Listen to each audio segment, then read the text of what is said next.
All right, this week's video is how to improve your interview skills, some concrete things you can do, and why you might not be nailing the interviews now. So stay tuned. All right, the goal of this video is for you to direct your brain space, your mind, on only the things that are going to help you and avoid the things that are time wasters. Because there's a lot of things I see people doing that are time wasters before they go for interviews, and they're doing the same thing over and over, and that's why they keep failing the interview. So the first thing is check in with yourself. How are you feeling about the interview?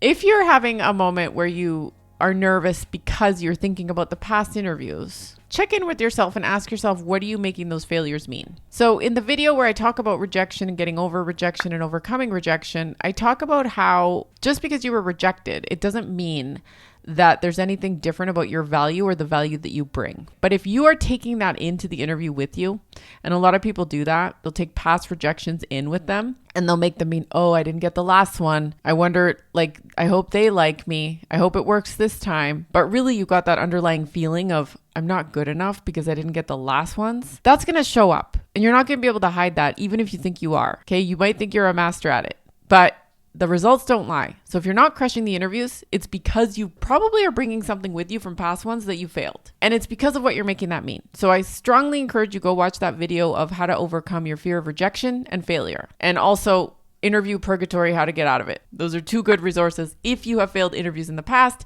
and you think you might be bringing something to the table for the future interviews. All right, number 2.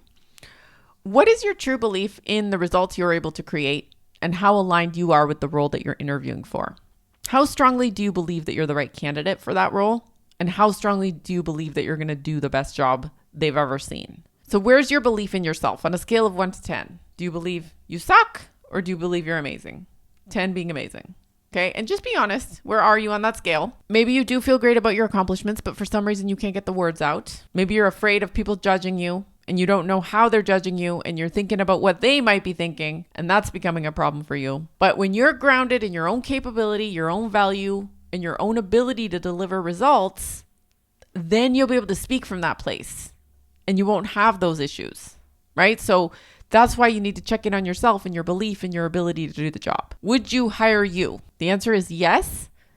Then list as many reasons as you can as to why. That'll help you build up your confidence. Your main focus. So most people's main focus is on themselves in an interview. They're thinking, I hope they like me. I hope that what I have to say is valuable. I hope I can say the right things. Have I memorized my scripts enough? I probably should go over my stories again. I should probably practice those answers again. I need to do more. It's probably some sort of mindset like that. And the thoughts are probably always on you, right? So if you're in this phase, then I invite you to shift it, because it's very easy to get really nervous and put yourself under a lot of pressure when you're thinking about yourself and how you're going to be judged and what they might think about you, right? We don't know what they're thinking about you, but if you're thinking that they're not going to like you ahead of time, the chances of them not liking you goes up. Or if you're thinking, I don't think I'm really qualified, there's probably other candidates that are better. If you're thinking that, the likelihood of them thinking that goes up, because that's what you exude. You don't know you're doing it, right? It's normally unconscious, but results don't lie. So if you didn't get the job, something's off. Could be any of those things, depending on who you are, what you're thinking, what your beliefs are. Okay. So that's what I help you to uncover, because if you don't know what your beliefs are, then you're going to show up with those unconscious beliefs and you're going to bring them into the room and you don't even know you are, right? It's not your fault. You just don't know. So that's what I help you do, is I show those to you. And I'm like, this is the problem. This is why you're not nailing it. So you can come and say, yeah, but I did everything right. I said everything right. I said all the right words. Results don't lie. So I want you to think about it as if you already had the job. If you already had the job, they'd already offered it to you, and this was just a meeting to discuss the logistics. How would you approach it? What would you ask? What would you want to know so that you could for sure be successful in this role and deliver 10 times what they expected of you? Check out my video on the 4 questions to ask in an interview that nobody has ever showed you how to ask before. That will help you. Okay, we'll link that below. The 4 questions that you need to ask in an interview. Because if you're going in there with the mindset of, I just need to know what I need to do to be successful here. I know I'm going to be able to help. I know my skills apply. I know I'm able to do it. I know I can help you. I know that I really like this company. That's going to be more likely to get you the job than if you're thinking, I'm not sure if I can do it. There's other better candidates than me. They're judging me. I don't mean to make fun of it, but that's mostly what people are thinking. They don't know they are though, right? They're not conscious. That's why we do coaching. That's why coaching helps you, right? Because I can see what you can't see. And it's not your fault. Nothing's gone wrong. Your brain's just on default, right? It's okay. Mine is too. All right, number 4. How do you respond to curveballs? So a curveball can come in many different directions from any different direction. And I've had a ton of clients who have had a ton of curveballs thrown at them. And if you're not grounded and solid in your own value and your own self-confidence, that curveball will throw you right off. And you will fail that interview because you didn't get one question, or you thought something that someone said meant that they weren't interested, or somebody's reaction affected you, right? But the truth is, none of those things can actually affect you. It's just your thought about what they did, right? So I had a client who, brilliant woman, she went in for an interview and these 2 guys are sitting there in suits on their phones. They weren't even paying attention to her. She was talking, they'd ask her a question and then they glanced down at their phone and she would answer. But how do you think you would feel, honestly, if you go into a room and people are not paying attention? There's 2 guys, they're not paying attention, just kind of looking on their phone, asking you questions, just kind of sitting back casually. That affected her. So she made that mean that she was not interesting, that she didn't have value to offer, and that she was the one with the problem, right? That's what she made that mean, right? And, maybe you would have made it mean the same thing, right? So what I suggested was she did have value to offer. She would have been outstanding at the role. She was very capable and had all the right skill sets and she was meant for the role. But they were not giving her the attention and the presence that she deserved. So I asked her, how do you think you would react if you walked in there and you were 100% grounded in your value and you knew that what you had to offer was valuable and that they needed to hire you? How do you think you would have reacted if you were really certain in your belief and you hadn't let them shake you, right? Because their reaction or how they behaved, what she made that mean, made her spiral downward. And she said, that's a really good point. She said, I would probably get up and say, look, this is really important to me. And if you don't have time to pay attention to this interview right now and be present, then please let me know and we can reschedule it at a further date and time when you have the time to dedicate to this discussion, because this is important to me. I applaud her because honestly, yeah. Why not? I mean, do you want to work for a couple of people who are not even paying attention to you in the interview, who are ignoring you? Imagine how they're going to be on the job. And that's setting a boundary. That's walking in and saying, you know what? This is important to me. This is me. And this is not okay with me that you're not present here paying attention. If this is not serious to you, then I'm going to walk away because I am serious about my job. Right? So do you see the difference there? You can either allow somebody to throw you off, or you can stand up and decide what's okay for you. And so people can get thrown off in many ways. People can look like they're not paying attention, or people can look like they're, off in space. Or I had one client who the interviewer kept asking her before she was even finished her conversation, are you done yet? Are you done yet? That would irritate me too, right? But the point is, if she was really grounded in her own value, in her own ability to deliver results, do this job, and it was really important to her how she showed up, and this person was treating her like that, she would have a different response than she did, because our initial response is to shut down and be like, sorry, are my answers too long? Am I bothering you? But really, she was the one there for the interview, and if she didn't want to work with someone like that anyway, she could say, yeah, I'm actually not done yet, and I would appreciate it if you wait till I am done. I will let you know, right?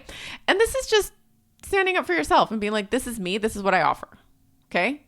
And when people treat you disrespectfully, to notice that. And instead of shrinking down and assuming that they're right and you're wrong, stand in your own value. And we know when you're grounded in standing in it, because you will respond differently automatically. You will respond with a calm confidence about you that says, this is actually not okay with me, and this is why. Or even this is just not okay with me, right? But I even had another client, like people sometimes really don't respect people, like job applicants. They really don't. Like I had one client who she ran around town trying to figure out where the interview was. They kept giving her the wrong building and changing the time on her. And then when she got there, she waited for an hour.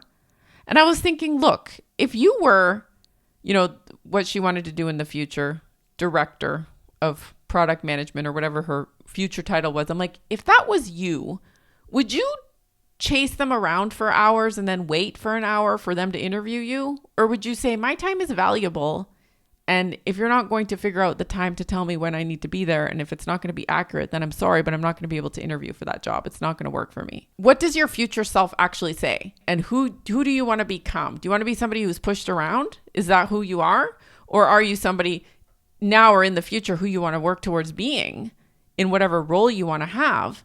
How does that person show up? I went on a bit of a tangent because the topic was, how do you respond to curveballs? But ultimately, the answer to how you respond to curveballs is either you have a strategy. If you don't know the answer to something, you don't make it mean that you're stupid or that you're not good enough. And you just, you decide how you're going to think about it if you don't know the answer to a question, right? You can say, okay, maybe I don't know that, but I know enough to do this job. I know more than enough. I can still add the value. You don't let it derail you. It's like if you drop your phone and you crack the screen and then you're like, might as well smash it. I mean, it's cracked now. Might as well smash the whole thing. It's kind of like saying that, right? So you want to have a strategy for how you're going to respond if you do get a curveball and you don't know how to handle it, right? A strategy for how to think about it so you don't get thrown off completely. And then the other answer to any curveball is basically standing in your own value and being like, what am I okay with? What's important to me? How am I going to respond as my strongest, most confident self, right? Because we assume that just because you're the candidate going for the interview, that you're the person who is always the one who has to bend and, be accommodating to them. And sometimes, yes, but within reason, right? Because you need to set your own expectations and boundaries too, right? Because you're going to be working there. You don't want to be messed around. The fifth thing is, how can you add more value or show that you're adding more value than you're asking to be paid? So what's the maximum value that could be added in that position? What's possible for that position? And that's one of the questions that I encourage you to ask, right? So if you want to hire an average candidate, what would they do? If you want to hire an above average candidate who will be compensated more, what would that person do, right? How would they behave differently? How would they think differently? How would they add more value, right?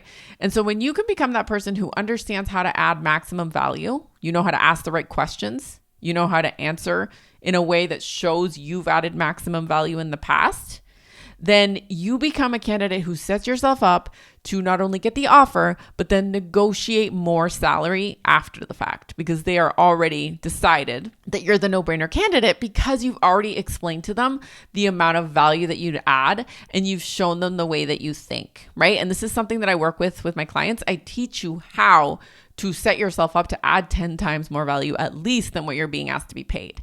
And then you become the no-brainer candidate, right? So, and that's how I work with my clients, right? I want you to have at least 10 times more value than what you're going to pay me to help you achieve this, right? And this is how I operate. I'm always about over-delivering because that's the only way that I want to do business. It's the most fun for me, right? So I get to help you achieve 10 times more than what you expected to. And then you get to go and help your organization do that as well. And it feels really good, genuine, and authentic. And you don't feel like you're selling. You feel like you're giving. If that sounds good to you, you can sign up below for my free training. It's called Get a Better Job in 30 Days. It gives you everything you need to know from opportunities phase to setting yourself up for promotion phase. And so you can get that below. If you like the video, give me a thumbs up. If you didn't like it, give me a thumbs down. Subscribe to the channel. Leave me a comment, and I will see you next week. Thanks, guys. Bye.